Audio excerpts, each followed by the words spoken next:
Hello, dears. I welcome all of you to the awesome platform of Science with Jawad.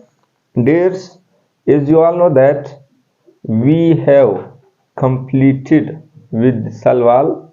Today, our heading of the topic would be Indo-membrane system. आज हम लोग एक नया topic start कर रहे हैं जिसको हम लोग क्या कहते हैं? इंडो मेम्ब्रेन सिस्टम कहते हैं। सलवाल के टॉपिक में मैं दो टर्म्स भूल गया हूँ, वो इस टॉपिक में तो मैं बिल्कुल इंक्लूड नहीं कर सकता क्योंकि ये अलग सिस्टम है। इसमें अगर मैं किसी और चीज़ को एंटर कर दूँ ये बिल्कुल रॉन्ग हो जाएगा। वो टॉपिक क्या है? Plasmodesmata and pits. ये दो चीज़ें क्या होती है? I will be telling you in another video. Our heading of the topic today I would be telling you people what is Indo membrane system. आपके पास इंडो मेम्ब्रेन सिस्टम क्या होता है? Will be talking about this. So see what is endomembrane system. The four organelles. How many organelles? Four. The four organelles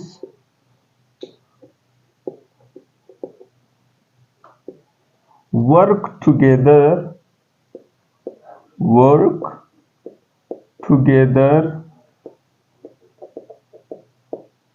and form a system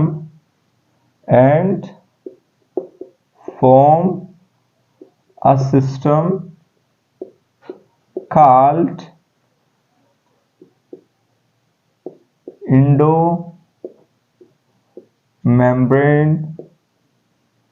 endomembrane system.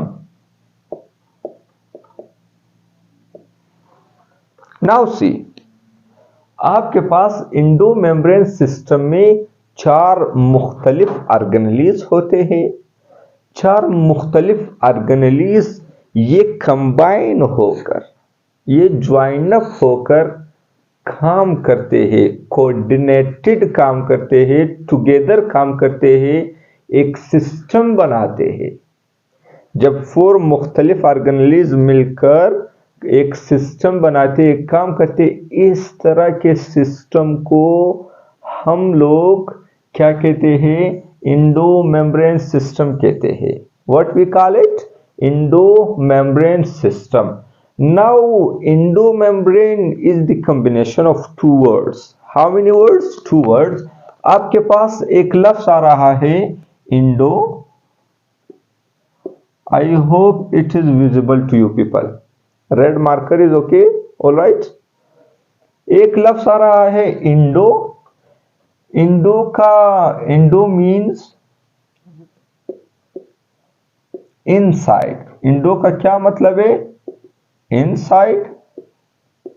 And membrane means outer. And membrane means outer. Membrane का क्या मतलब है?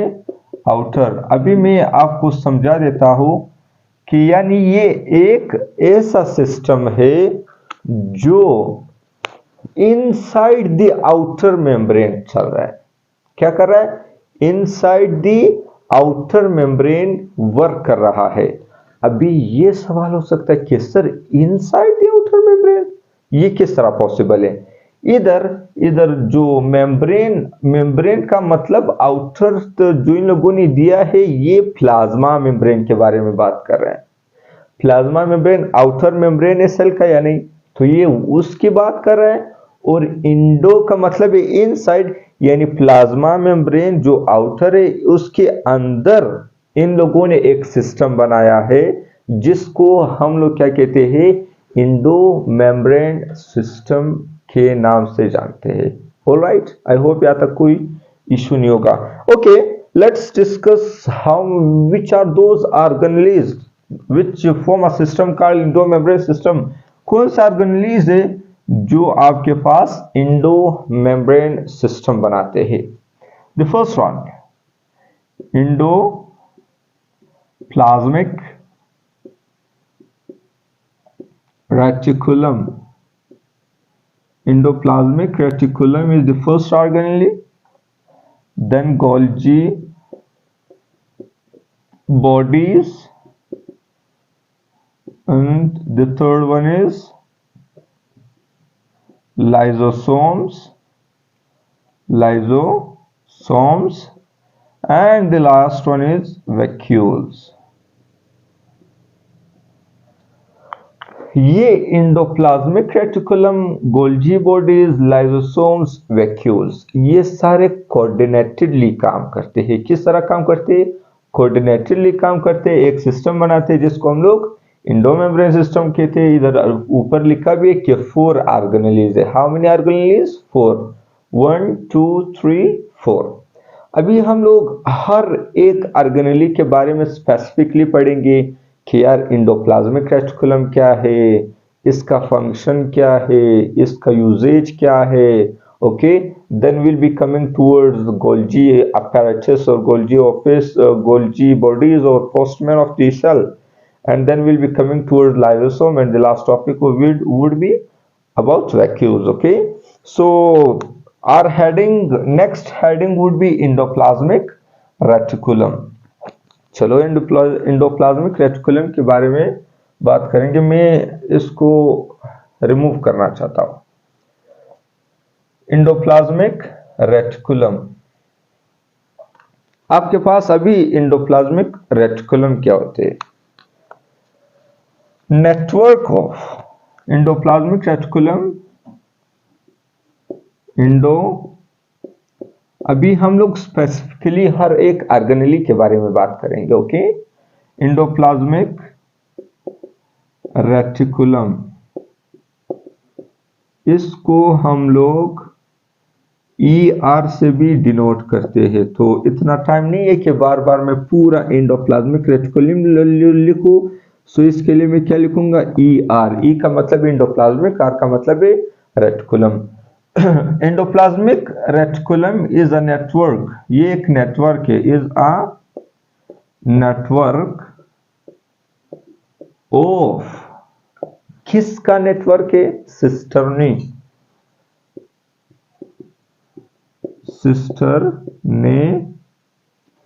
And tubules.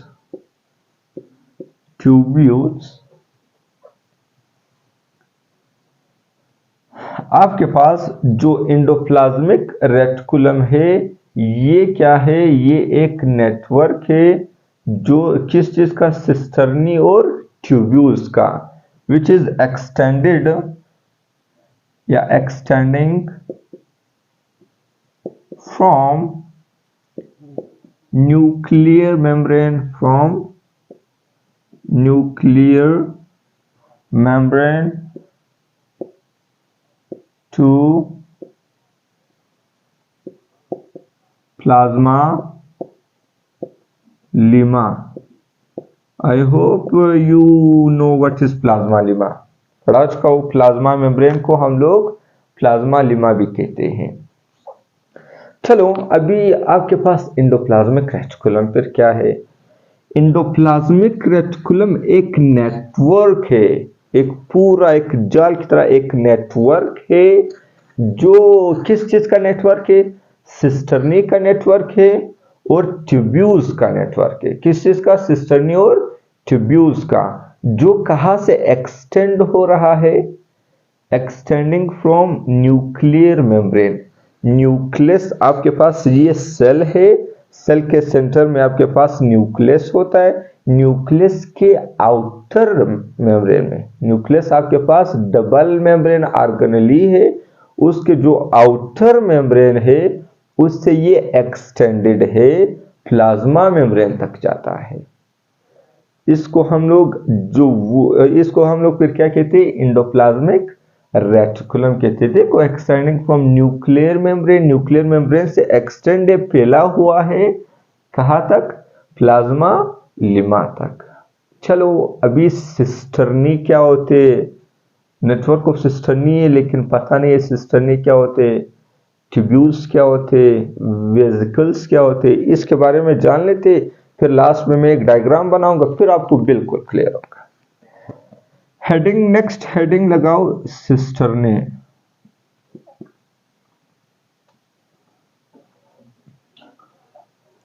सिस्टरने में आपके पास ribosomes present होते हैं। क्या present होते हैं? राइबोसोम्स प्रेजेंट होते हैं। एक सिस्टरनी और दूसरा हेडिंग यहां पे लगाओ ट्यूब्यूल्स।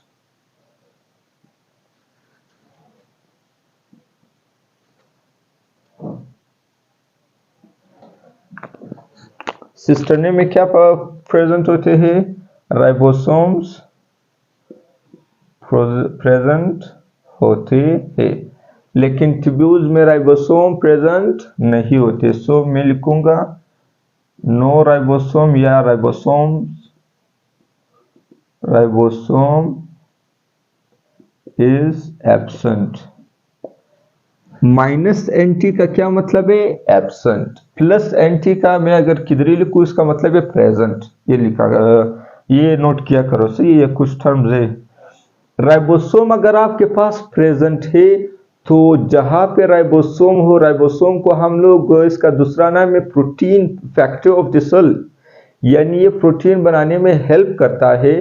तो जब राइबोसोम प्रेजेंट है तो जाहिर सी बात है कि ये प्रोटीन सिंथेसिस ऑफ प्रोटीन में हेल्प करेगा। हेल्प इन सिंथेसिस या फॉर्मेशन, सिंथेसिस ऑफ प्रोटीन। क्या करेगा? प्रोटीन का बनाने में क्या करेगा? हेल्प करेगा। और चूंकि आपके पास ट्यूब्यूल्स में राइबोसोम नहीं पाया जाता तो ये प्रोटीन नहीं बनाएगा। डू नॉट मेक प्रोटीन, या ये तो प्रोटीन नहीं बनाएगा, ये फिर आपके पास लिपिड और कोलेस्ट्रॉल, लिपिड्स बनाते हैं। Help in synthesis of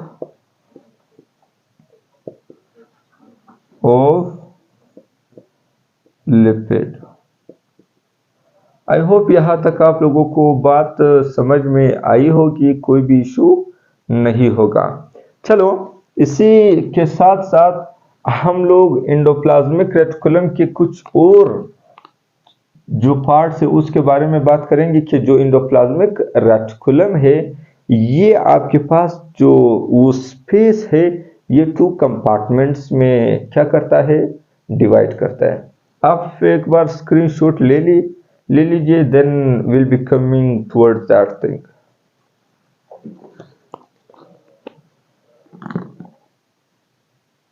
dears, यहाँ पे मैंने आप लोगों को एक डायग्राम बनाया है। इसको हम लोग न्यूक्लियस कहते हैं। सही है, मैंने आपको कहा था nucleus double membrane bonded organelle है। तो ये हम लोगों के पास क्या हुआ? न्यूक्लियस हुआ। न्यूक्लियस के जो बाहर वाला मेम्ब्रेन है उसमें आपके पास फोल्डिंग्स आ रहा है।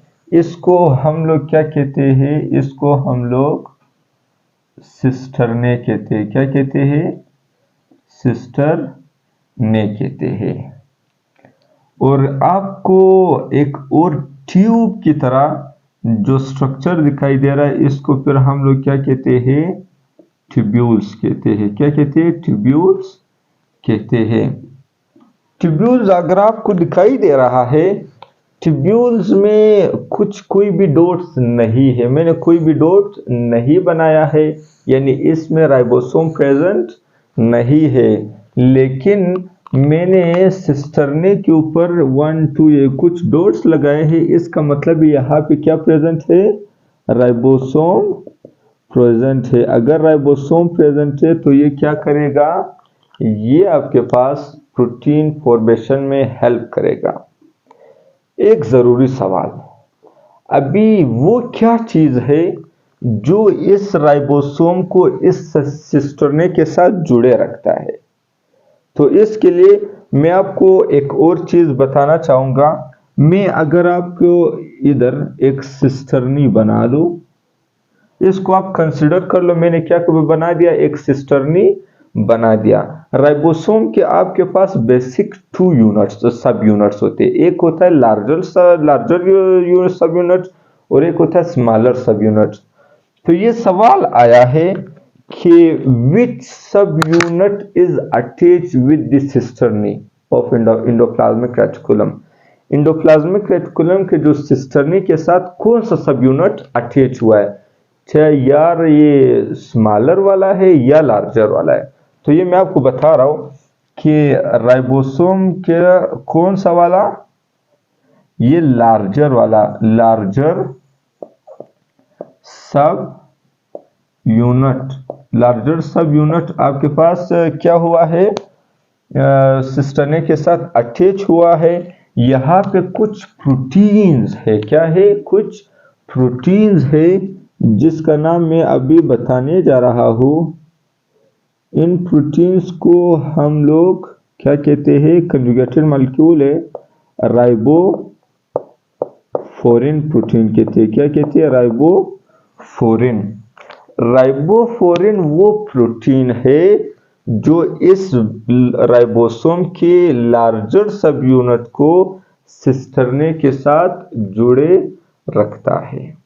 ओके, ये सवाल आ सकता है। तो इधर में नहीं लिखना चाहो, राइबोसोम लिखा है, हेल्प इन से ये तो लिख लिया। चलो एक और पॉइंट भी लिख लो कि राइबोफोरिन हेल्प्स, राइबोफोरिन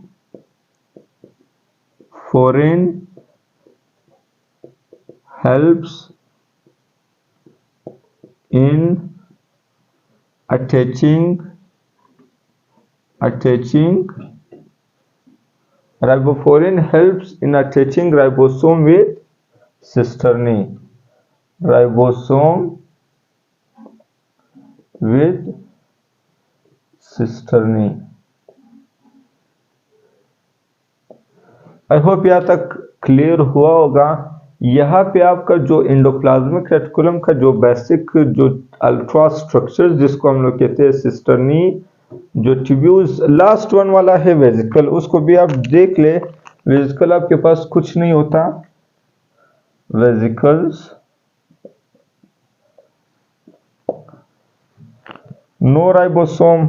यहाँ पे सिर्फ और सिर्फ एक पॉइंट लिखो कि नो राइबोसोम, नो राइबोसोम, यानी आपके पास जो भी चीजें बनते हैं वो वेजिकल के फॉर्म में फेक होते हैं और वो सिर्फ शिफ्ट करते हैं endoplasmic reticulum towards Golgi apparatus. इसको आप नोट डाउन कर लीजिए, मैं से आप स्क्रीनशॉट ले लीजिए, मैं साइड पर हट जाता हूँ। फिर हम लोग बात करेंगे कि इंडोप्लाज्मिक रेटिकुलम जो वो इंडोप्लाज्मिक रेटिकुलम इंटरनल स्पेस को और एक्स्ट्रा ल्यूमिनल स्पेस को कैसे कंपार्टमेंटलाइजेशन करता है। ऐसे स्क्रीनशॉट ले लीजिए।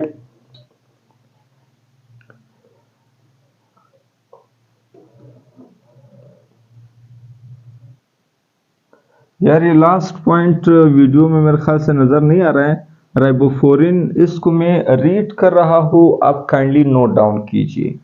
Ribophorin helps in attaching ribosome with cisternae, okay.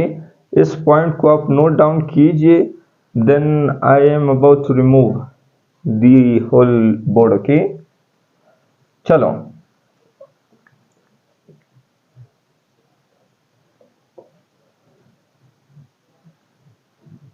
Endoplasmic reticulum के बारे में भी जान गए कि हम लोगों के पास इंडोप्लाज्मिक रेटिकुलम फिर क्या होते हैं, थोड़े थोड़े जान गए सर, पूरे तो नहीं गए। चलो पूरे भी एक दिन जान लोगे, एक दिन नहीं, इस वीडियो के बाद। इंडोप्लाज्मिक रेटिकुलम,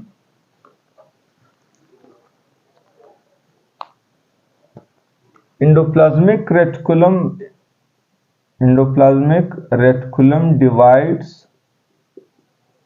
divides intracellular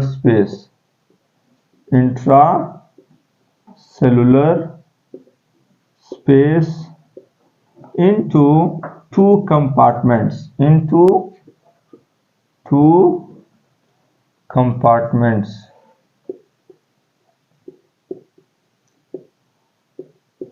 आपके पास जो ER है वो इंट्रासेलुलर का मतलब है वो स्पेस जो सेल के अंदर है, इंटरसेलुलर नहीं। इसमें इंटर का मतलब है दो के दरमियान, इंट्रा का मतलब है वही विद है। उसी सेल का जो स्पेस है उसको टू टाइप्स में डिवाइड करता है।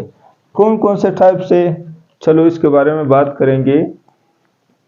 ER क्या करता है, इंट्रासेलुलर स्पेस को टू कंपार्टमेंट्स में डिवाइड करते हैं। एक का नाम है आपके पास इंटरनल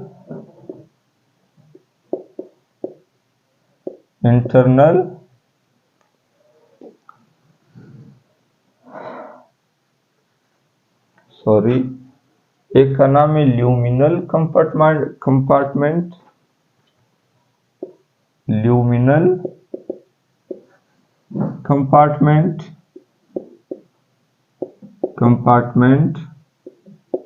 और दूसरे का क्या नाम है, एक्स्ट्रा ल्यूमिनल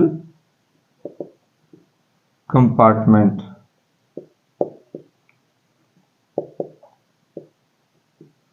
देख लो आप यहाँ पे इस डायग्राम की मदद से भी मैं आपको सिखा सकता हूँ। ये तो मैंने डायरेक्ट सिर्फ और सिर्फ एंडोप्लाज्मिक रेटिकुलम का डायग्राम बनाया है। इधर तो मैं प्लाज्मा मेम्ब्रेन अगर बनाऊं, प्लाज्मा मेम्ब्रेन का ये तो एंडोप्लाज्मिक रेटिकुलम का अंदर वाला स्पेस है या नहीं, ये अंदर स्पेस है और ये एंडोप्लाज्मिक रेटिकुलम का बाहर वाला स्पेस है। तो द स्पेस विद इन, जो एंडोप्लाज्मिक रेटिकुलम के विद इन है, इनसाइड द एंडोप्लाज्मिक रेटिकुलम में, इस स्पेस को हम लोग ल्यूमिनल कंपार्टमेंट कहेंगे। और जो वो स्पेस जो एंडोप्लाज्मिक रेटिकुलम के आउटर है, बाहर है, इस तरह के स्पेस को फिर हम लोग एक्स्ट्रा ल्यूमिनल कंपार्टमेंट कहते हैं। तो चलो मैं थोड़ा नोट लिख लो। It is the space it is the space inside the ER. It is the space outside the ER। आसान सी बात है कि जो ल्यूमिनल कंपार्टमेंट है एंडोप्लाज्मिक रेटिकुलम के जो अंदर सिस्टर ने, जो उस वाले स्पेस को हम लोग ल्यूमिनल कंपार्टमेंट कहेंगे। और जो ल्यूमिनल कंपार्टमेंट यानी एंडोप्लाज्मिक रेटिकुलम के बाहर भी तो स्पेस है यार, वो आउटर मेम्ब्रेन तो है प्लाज्मा मेम्ब्रेन, तो उस वाले स्पेस को फिर हम लोग एक्स्ट्रा ल्यूमिनल कंपार्टमेंट कहते हैं।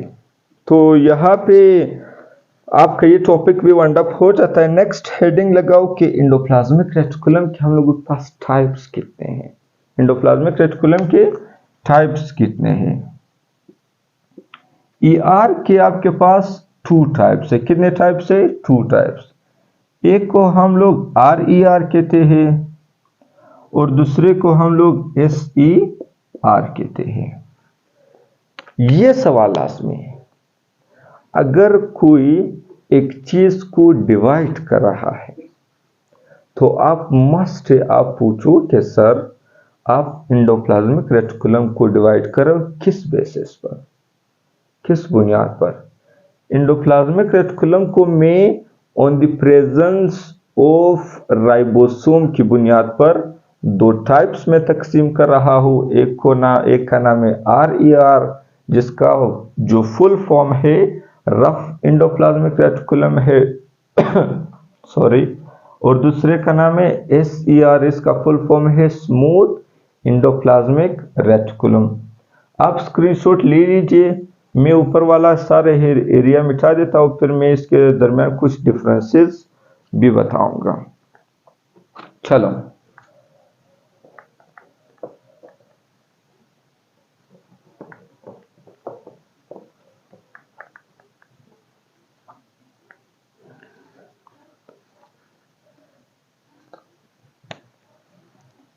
इधर मैं डायरेक्ट लिख लेता हूं RER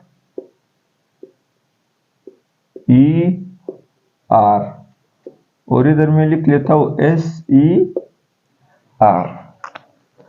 अभी RER रफ एंडोप्लाज्मिक रेटिकुलम, इसको रफ एंडोप्लाज्मिक रेटिकुलम क्यों कहते हैं? क्योंकि जब इसको इलेक्ट्रॉन माइक्रोस्कोप के अंदर देखा गया था, इसका जो प्रोजेक्शन था ये रफ अपीयरेंस था। उसका क्या था? राइबोसोम्स की प्रेजेंस की वजह से इसका अपीयरेंस क्या था? रफ था। इसी वजह से इसको हम लोग रफ एंडोप्लाज्मिक रेटिकुलम कहते हैं। यहाँ पे आपके पास क्या प्रेजेंट होंगे? Ribosomes are present. SER में आपके पास क्या होंगे? Ribosomes are absent. डिफरेंसेस पढ़ा रहा हूं ना। Ribosomes are absent. RER help in protein synthesis, help in protein synthesis। Protein क्या होता है? चैप्टर नंबर 2 इसी के बारे में। चैप्टर नंबर 2 में मैं डिटेल से बताऊंगा कि प्रोटीन क्या होता है, किस चीज से बना होता है, क्या क्या चीजें। ओके।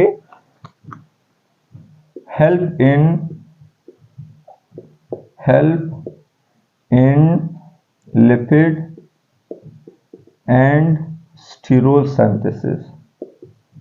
इसमें कोलेस्ट्रॉल वगैरह भी बनते हैं। Sterol synthesis. इसी तरह आपके पास SER को कौन से सेल में, ये जरूरी पॉइंट्स है, कार्डियक सेल में और स्केलेटल सेल में। कौन कौन से सेल में? In cardiac and skeletal cells. SER को हम लोग एक नया नाम देते हैं वहां पे, उसको फिर हम लोग सार्कोप्लाज्मिक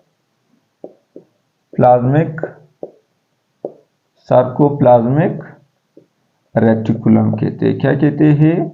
सार्कोप्लाज्मिक रेटिकुलम कहते हैं। ये वहां पे क्या करता है? सार्कोप्लाज्मिक रेटिकुलम वहां पे कैल्शियम आयंस उसके ल्यूमन में स्टोर करता है।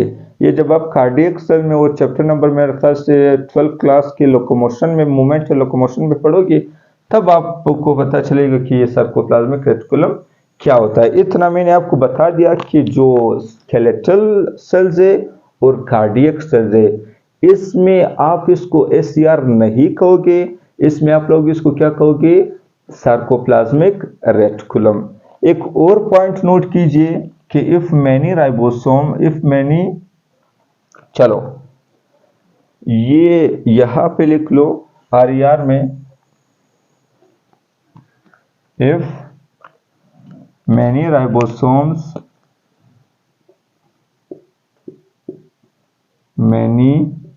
Ribosomes attach to cisternae. जब बहुत से ज्यादा राइबोसोम्स एक सिस्टर्ने के साथ अटैच हो जाए, तब इसको देन इट इज कॉल्ड, फिर इसको हम लोग क्या कहते हैं?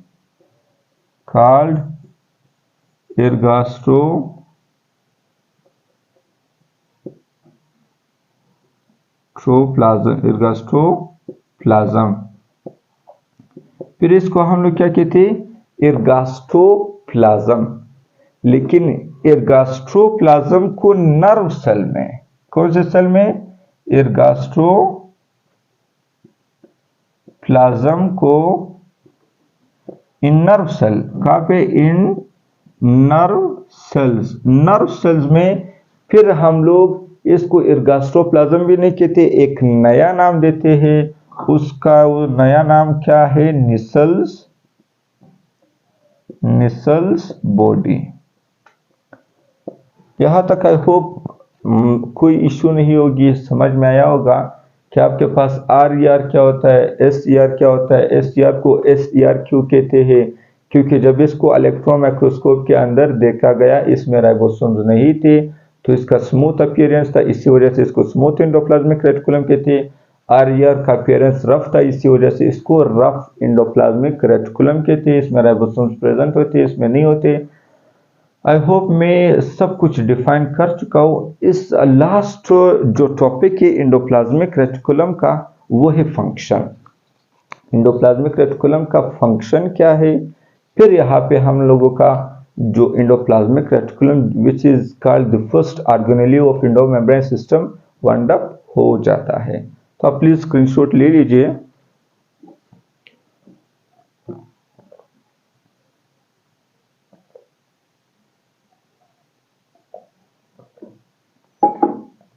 चलो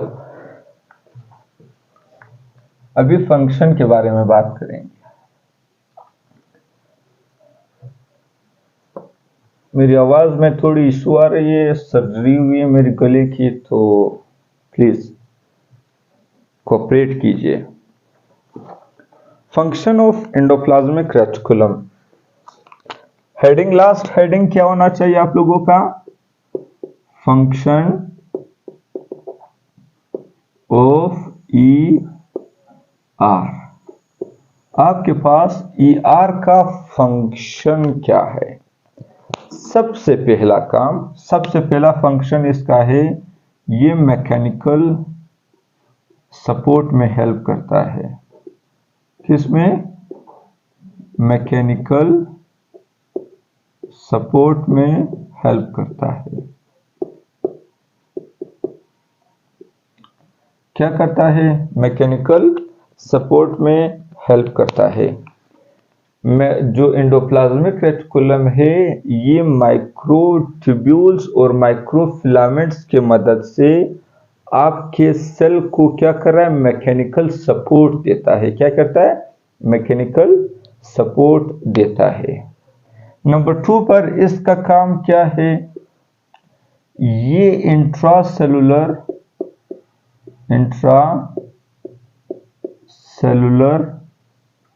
ट्रांसपोर्ट, इंट्रासेलुलर ट्रांसपोर्ट या एक्सचेंज के दो, एक्सचेंज में भी हेल्प करता है।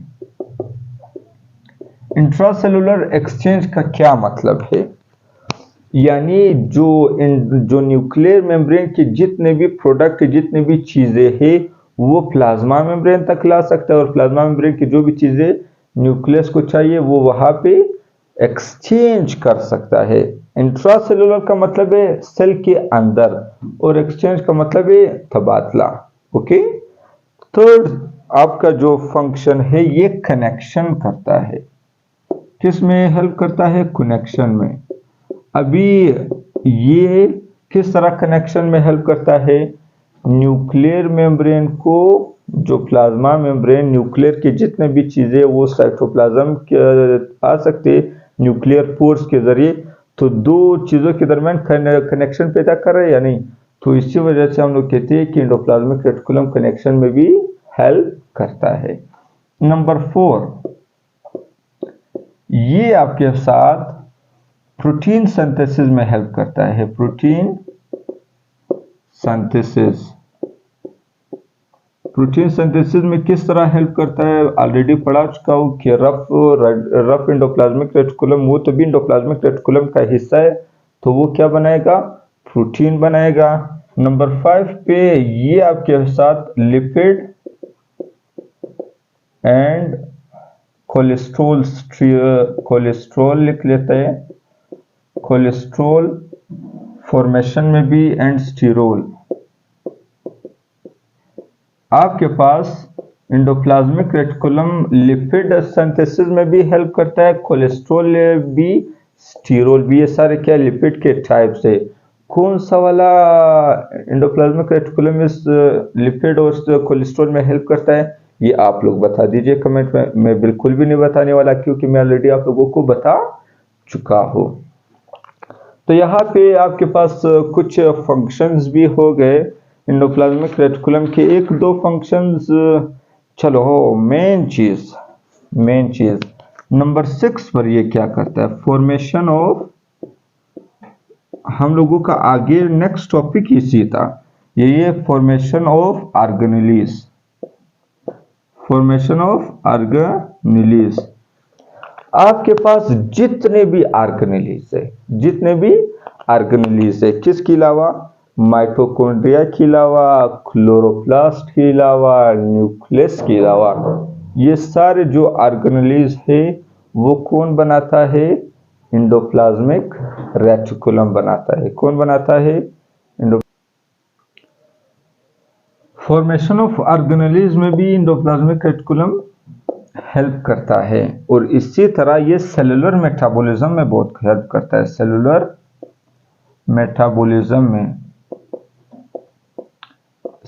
मेटाबॉलिज्म में किस तरह हेल्प करता है?